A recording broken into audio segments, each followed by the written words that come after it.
All right, so it's PFL champion Kayla Harrison, but this week it is Invicta fighter Kayla Harrison. This is pretty wild, right? I mean, kind of to me anyway, it was like out of nowhere. You know, we thought you were going to be on the sidelines all year, and now it's fight week. So, I mean, how are you feeling right now? Yeah, I feel good. I told you guys at the beginning of the year I wasn't going to take a whole year off. There's just no way. You'd have to bury me to do that. And I mean it. But I feel good. I'm excited. I'm excited to be fighting. Just days away now, after 11 months off is it's been a long journey to get here, but I'm just excited to be stepping back inside a cage. No doubt. So let's talk about that, the time off, right? I mean, it's interesting because I often hear fighters say that the time you get better is when you're not like in fight camp. You know what I mean? When you're really just able to train, you're not getting ready for a specific opponent. And even though you're a champion, you are still relatively new to MMA. So I would imagine that like some time would be valuable, but at the same time, I know you also don't want to sit around and not be competing. So just talk to me about like the mental approach to like how training has been, not knowing if you were going to have a fight or not. I mean, are you intense? Are you getting better? What was this past year like? Yeah, I mean, well, first of all, I don't do camps really. I usually take a week off after each fight, and then I get back in the gym because it's what I love. I'm where I want to be. I love American Top Team. I love going in there, talking shit, hanging out with the guys, getting better every day at what I do. I love MMA.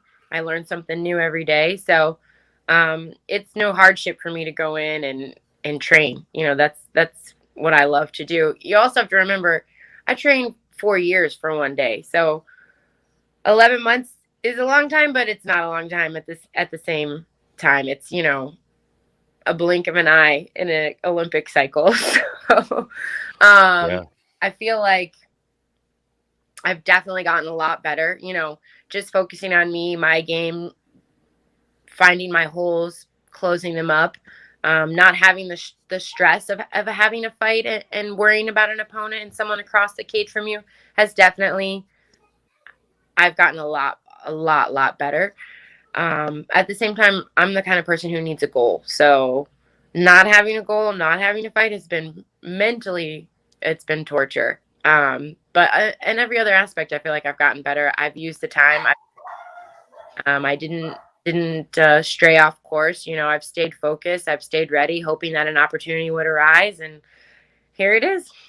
That's awesome. So it was one that kind of came out of left field for us, right? I'm sure you'd probably been working on it a little bit behind the scenes. Yeah. So how ultimately did this all come about that, I mean, I get it. PFL's on hold. We understand why they had to put aside their season. This is a crazy year for everybody. But to step outside and go to another promotion, I mean, how does that all come together? Have you been chasing after this, or did it just kind of fall in your lap? What happened? Yeah, I mean, I basically just, I talked to the higher ups. And I said, listen, I just can't, I'm not going to be happy with sitting on the sidelines for a whole year. I'm the type of fighter who needs to compete. I need to continue to get better. Like you said, I'm still very young in the sport, so that experience is invaluable. I said, it's going to be beneficial to both me and the PFL for me to go fight.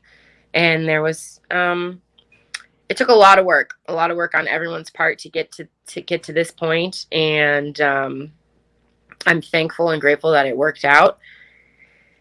And yeah, I mean, it hasn't been that long. It's been long in the making, but not, I mean, I don't know. It's hard. I'm not. I hear you. No problem. Well, listen, so it's intriguing that you're going to be fighting outside of the organization for once. But I'm really intrigued by 145 pounds, right? That's the part that really gets me excited. Now, I know that you've often stood against, hey, the dangers of weight cutting, and I'm not a fan of this. So help me understand where you said 145. I'm really not a fan of it. No, listen, I just I had to make a tough choice. Either I was gonna fight this year or I wasn't. And if I was gonna fight, no one wanted to take the fight at 155. It was gonna have to be at 145. And I still don't believe in weight cutting. I still think it sends a bad message to young kids, young fighters coming up. I still think it's super dangerous, but I had to make a sacrifice, and I had to decide either I fight this year or I sit on the sidelines and I watch everybody else fight. So I've been dieting really hard. I've been very focused, very disciplined. I've gotten my weight down to about 153, 154. So the weight cut's not going to be too tough, I hope. But we'll see. I haven't weighed 145 pounds since I was 16 years old. So I am not looking forward to it, but I was going to say something, but we're talking kind of lifestyle changes to get this point, right? I mean, is it something that you could maintain? Like, would you look at? I mean, if you feel good here, is it something that you could say this is something I could do in the future, maybe even for a PFL season, or what? Are you thinking that far? Yeah, listen, of course, one of the reasons I fought 155, there are multiple reasons. First, I'm hypoglycemic, so I have low blood sugar. Two, I don't believe in cutting weight. I don't want to send that message to people. This is my belief. This is how I feel. And I'm very pig-headed and strong-headed, so it's going to take a lot to make me change my mind. Three, I feel like 150, there are not enough women's weight classes in MMA. I feel like 155 opens it up. Obviously, I can't open up a 105 or whatever, so I'm going to do what I can with what I've been given. I walk around about 160, 165. And I just felt like it would be good, help grow the sport, and also be beneficial to me to fight at 155. Having said that, I'm also in the business of Kayla Harrison, and Kayla Harrison's probably going to have more opportunities at 145.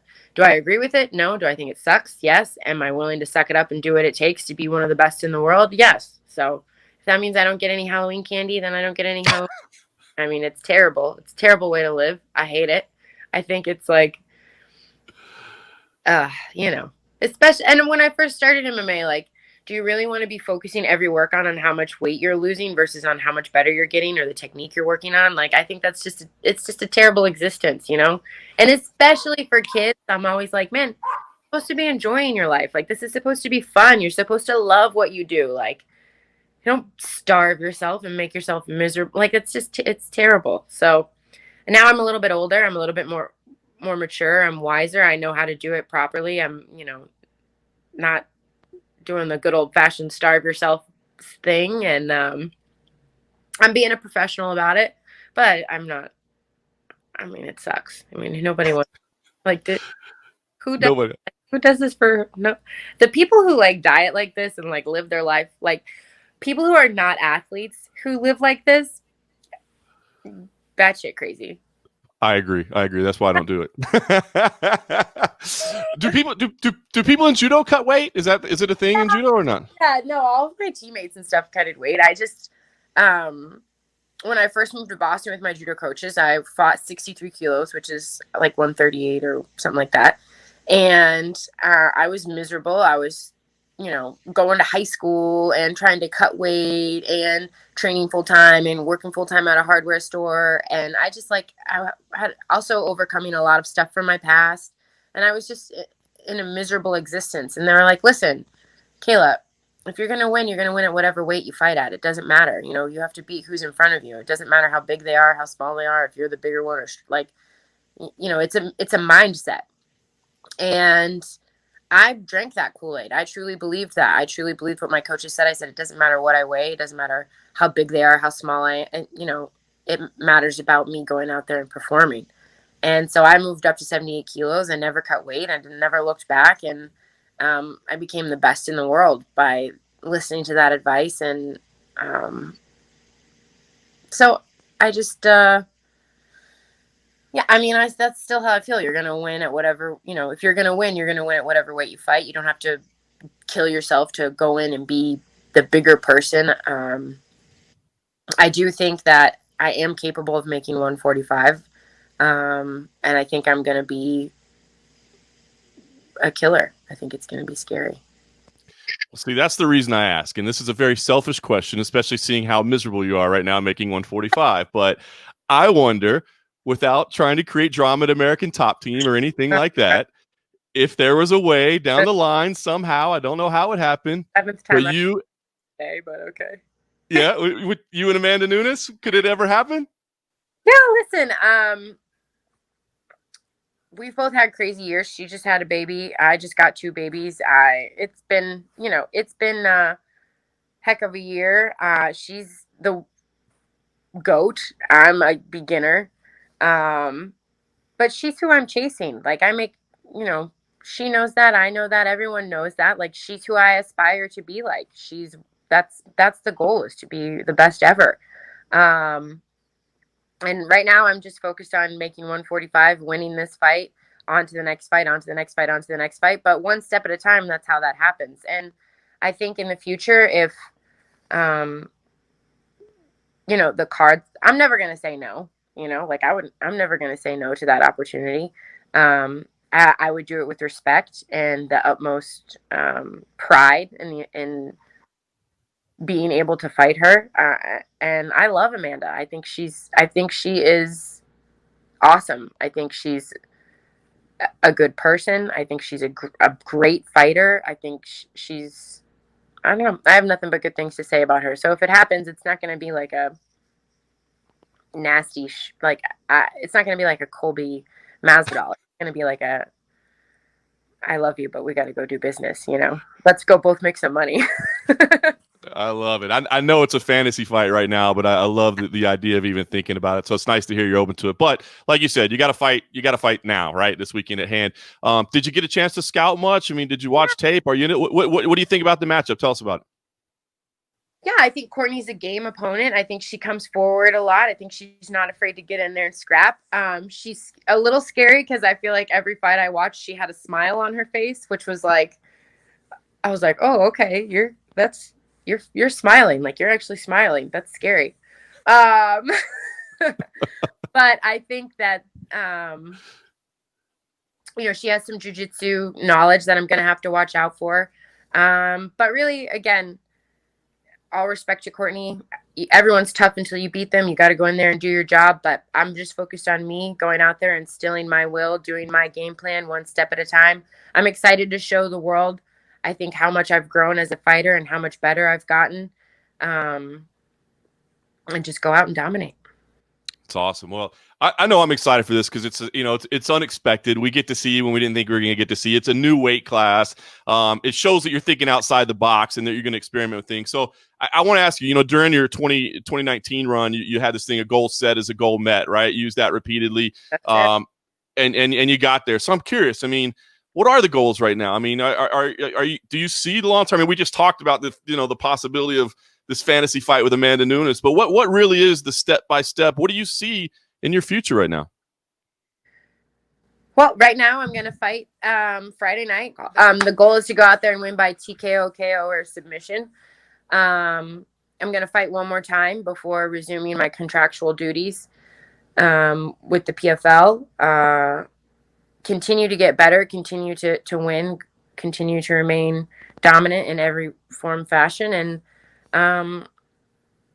I just take it one fight at a time. I mean, honestly, my mantra is like, even before I get to the fight or before I get to the goal of being the best in the world, it's, one day at a time. It's one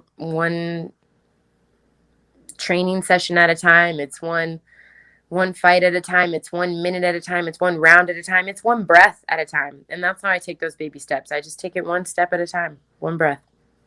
That's awesome. So, by the way, you're going to fight again one more time. Is that already done? Do you know? Are you have a date circled on a calendar, or what's the plan? Obviously, depends on how things go Friday, but I planned on fighting 4 times this year. So if they tell me they have a fight for me next week, I'll be like, all right, let's do it. But definitely, I think January is the goal, is to fight again in January. Nice. And would that be for Invicta as well, or do you kind of look for other opportunities? Yeah, I think it's going to be for Invicta. I'm not entirely sure. I'm not, Ali he's the miracle worker with all this stuff. I just show up and fight. Nice. Well, he has a tendency of getting things done, that's for sure. So, does. Well, listen, I think we're excited. Obviously, your path in mixed martial arts has been fun to watch so far, and then this will be another chance to do it. So, how do you see this thing going? I mean, have you played this thing out in your head? Are we going to see some domination? Is this going to be a grind? Like you said, she's a little nutty in there with the smile on her face. Are we going to see a battle, or do you get things done? How does this go? No, I think I'm going to go out there and dominate. I think I think people are going to be surprised to see me throw a little more this fight. I think I'm going to not going to be afraid to stay on my feet. I don't think I'm really in danger anywhere. I think I've got some power now, developing my striking. And yeah, I think it's going to be, if all else fails, like I'll shoot a double, obviously. I mean, it's nice to have that in your back pocket, when in doubt. But no, I'm going to go out there. I'm going to feel it out. I'm just going to listen. I got those jitters all over again. It feels like the first time all over again. It's been 11 months. It's been a long time. So who knows what the hell's going to happen? I might get in there and just bull rush and just be like, who knows? But my goal is to go out there, be calm, composed, do a little bit on the feet, get a feel for what it feels like to really punch somebody in the face with all my might. And not be shy, not be afraid to stay in the pocket and feel what it feels like to get hit. The goal is to hit and not get hit, but I think it's time for me to start becoming an MMA fighter, not just shoot the double.